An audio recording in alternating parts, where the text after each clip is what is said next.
አሴር ግን እኮ ነው የሰጠው ምንም ነገር የለም።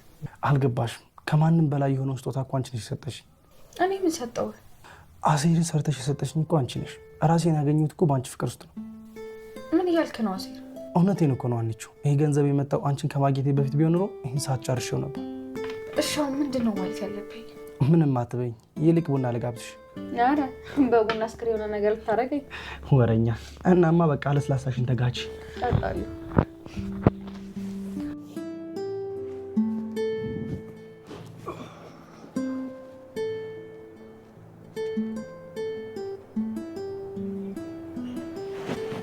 ደህና ነኝ። እንኳን ደህና መጣ። አመሰግናለሁ። ግን ስምህ ተምቹ ነው? ይህን ጥያቄ መጠየቅ የነበረብሽ ዛሬ ነው?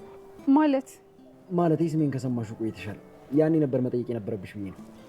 ያው ቁም ነገረኛ እንደሆንክ ስላላወቅኩኝ ስምህ እንደሚመጥንህ ነበር ያሰብኩት። አሁንስ? ከትላንት ጀምሮ ለአንተና ለጓደኛ ያለኝ አመለካከት ተለውጧል። እንዴት? ትላንት የወንድሜ ልደት እንደዛ ድምቅ አድርጋችሁ ስታከብሩት ስማችሁ እንደማይመጥናችሁና ቁም ነገረኛ እንደሆናችሁ ገብቶኛል። አቤት እናንተ ደግሞ ጅንጀናችሁ። አሁን አንድ ኬክ ምን ትልቅ ነገር ነው። ትላንት ቢሆን እኔም እንዳንተ ነበር የማስበው። አሁን ግን አይደለም አንድ ሙሉ ኬክ ይቅርና አንድ ጉርሻ እንጀራ እንኳን ምን ያክል ዋጋ እንዳለው ህይወት አስተምራኛለች።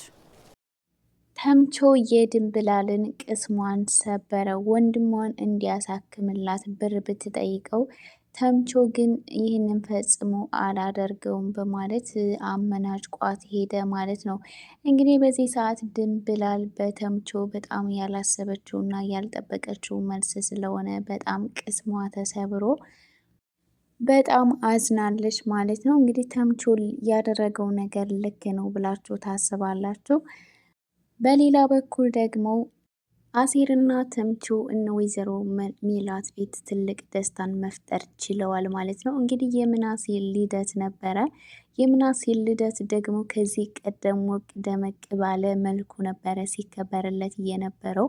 አሁን ላይ ግን ኬክ መግዣ እንኳን አጥተው የምናሴን ልደት በቂጣ ወይም ደግሞ በዳቦ ነገር ሊያከብሩለት ነበረ ማለት ነው። እንግዲህ ምናሴ ይህንን ነገር ሲመለከት ከዚህ ቀደም እንዴት ይከበርለት እንደነበረ እያሰበ በጣም ከፍቶት ነበረ ማለት ነው። ወይዘሮ ሜላትም ይህንን ነገር ከማይሞት ይሻለኝ ነበረ፣ እንዴት ለአንድ ልጆች እንኳን መሆን ያቅተኛል ብላ በጣም ከፍቷትና ልቧ ተሰብሮ ነበረ ማለት ነው። እንግዲህ በዚህ ሰዓት ተምቹና አሲር ኬካቸውን ይዘው ከች ሲሉ ያ ቤተሰብ እንግዲህ ምን ያክል የነበረው ሀዘን ወደ ደስታ ሲቀየር ተመልክተናል ማለት ነው። እንግዲህ ሁሉም ቤተሰብ በጣም ደስ ብሏቸው ተምቹና አሴር ከዚህ በፊት የምናሴ ልደት ላይ ተገኝተው አክብረው ስለነበረ ልደት መከበር ራሱ እንደሚከበር እያወቅነው በአንተ ልደት ነው። ስለዚህ አምና በዚህ ሰዓት እናንተ ቤት እየበላነውን ፈዋ መቼም ቢሆን ልንረሳው አንችልም። ዛሬ ልደትህ እንደሆነ አውቀን ይኸው ስጦታ ይዘን መተናል ብለው እንግዲህ በኬክ ፏ ድምቅ አድርገው አክብረውለት ቤተሰቡን በጣም ደስተኛ ማድረግ ችለዋል ማለት ነው።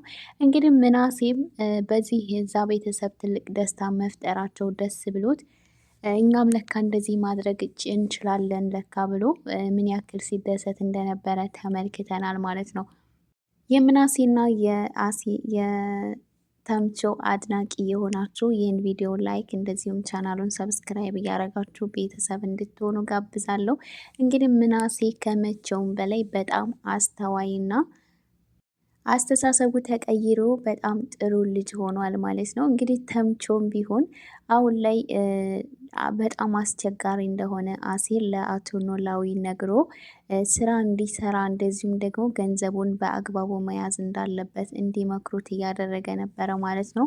ያ ማለት እንግዲህ ተምቾ አሁን ባለሁበት ህይወትም ቢሆን በፊት በነበርሁበት ህይወት ሳልበላ አላድርም፣ ስለዚህ ገንዘብ መቼም ቢሆን ገንዘብ ነው፣ ስለዚህ ባለኝ ሰዓት መደሰት ይኖርብኛል ብሎ የሚያስብ አይነት ሰው ነው ማለት ነው። አሴር ደግሞ ነገ ለተሻለ ህይወታችን ዛሬ ጠንክረን መስራትና እንደዚሁም ደግሞ ገንዘባችንን በአግባቡ መያዝና መቆጠብ ይኖርብናል እያለ ሲመክረው ነበረ ማለት ነው። እናንተ ከሁለቱ በማንኞቹ ሀሳብ ትስማማላችሁ? በተምቹ ወይስ ደግሞ አሴር ማን ነው ልክ ብላችሁ ታስባላችሁ? ሌላው እንግዲህ ሁላችንንም አግኝቶ ከማጣት ይሰውረን። እንግዲህ ወይዘሮ ሜላት ምን ያክል ጭንቀት ላይ እንዳለች ሁላችንም እየተመለከትን ነው። ቢሆንም ግን በፊት ያደረገቻቸው መልካም ነገሮች አሁን እየከፈሏት ነው ብዬ አስባለሁ። እንግዲህ ኢዩኤል እንግዲህ ከዚህ ቀደም ወይዘሮ ሜላት ያደረገችለትን መልካም ነገር በማሰብ አሁንም ቢሆን እሷን መርዳትና ማገዝ እንደሚፈልግ ሲናገር ነበረ። እሷንም እንግዲህ በምታውቀው በሙያ ዘርፏ እነሱ ድርጅት ውስጥ ተቀጥራ እንድትሰራ ለማድረግ ሞክሮ ነበረ ማለት ነው። ከዛም አልፎ ደግሞ ገንዘብ የሚያስፈልግሽ ከሆነ ልሰጥሽ ይችላለሁ ብሎ ሲጠይቃት እንግዲህ ወይዘሮ ሜላት እኔ ምንም ያክል ቢቸግረኝና ገንዘብ ቢያስፈልገኝ የማንንም እርዳታ አልፈልግም፣ ስራዬን እሰራለሁ፣ በሚሰራው ልክ ደግሞ ትከፍለኛለህ ብላ ነበር ስትናገር እየነበረው ማለት ነው። ቢሆንም ግን ይህ ነገር አሁን ወይዘሮ ሜላት ካለችበት አንጻር ትልቅ እድል ነው ብዬ አስባለሁኝ። አቶ መስፍንስ ወዴት ሄደ? ቤተሰቡ በዚህ ልክ እዚህ ጭንቀትና መከራ ላይ ሆነው ስልክ እንኳን ደውሎ እየጠየቃቸው አይደለም። ከዚህ ሀገር ማለት ነው እንግዲህ ቤተሰቡን በትልቅ ችግር ጊዜ ጥሏቸው የሄደው እነሱ እንደዚህ ተርበውና ተቸግረው አላይም ብሎ ነው ማለት ነው። አሁን ላይ ቢመጣ አቶ መስፍን ወይዘሮ ሜላት ምንድን ነው ማድረግ ያለባት ብላችሁ ታስባላችሁ? አቶ መስፍንን መቀበል አለባት ወይስ ደግሞ ከዚህ በኋላ አብሯቸው ሊሆን አይችልም ብላችሁ ታስባላችሁ? አቶ መስፍን እንግዲህ ቤተሰቤን ሲቸገር ማየት አልችልም በማለት ከዚህ በኋላ ለሚመጣባቸው ችግር መፍትሄ ማምጣት ይኖርብኛል ብሎ እንግዲህ አስቀድሞ ስደትን መርጦ ሄዷል ማለት ነው። አሁን ላይ ግን እየደረሰላቸውና እየረዳቸው አይደለም። ወይዘሮ ሜላት እንግዲህ ከዚህ ቀደም ሀና በጠፋችበትም ጊዜ በጣም ብዙ መከራና ችግሮችን እንዳሳለፈች በዛን ጊዜ እንግዲህ ጥሏት ሄዶ በጣም ከረጅም ዓመታት በኋላ መጥቶ ተቀብለው በፍቅር እየኖሩ ነበር። አሁን ደግሞ ችግር ባጋጠማት ሰዓት እንግዲህ ጥሏት ሄዷል እንደምናየው ማለት ነው። ስለዚህ ይሄ ባል ነው ብላችሁ ታስባላችሁ? ከአንድ ባል የሚጠበቅበትን ኃላፊነት የተወጣ ሰው አይደለም ማለት ነው። ሌላው እንግዲህ የአቶ ኖላዊ እና የፋኖስ ፍቅር ደግሞ በጣም የሚያስገርም ነው ማለት ነው። እንግዲህ አቶ ኖላዊ በስራ ቦታቸው በጣም ናፈቅሽኝ ብለው እንግዲህ ምን ያክል ሲበሩ ወደ ቤት እንደመጡና በተፈጠረው ነገርን ፋኖስ በጣም ደንግጣ ቆይ እዚህ ምን ታደርጋለህ ብለው በቃ አንዳንድ ጊዜ እንደ ልጅ ያደርጋል እያለችው ነበር። እና የሁለቱ ፍቅራቸው እንግዲህ በስተርጅና በጣም ደስ የሚል ፍቅር ነው ያላቸው። አቶ ኖላዊ አሁን ላይ በጣም ትልቅ እያሳሰባቸውና እያስጨነቃቸውን ነገር አለ። እሱ ምንድን ነው? የምናሴና የሀና ጉዳይ ነው።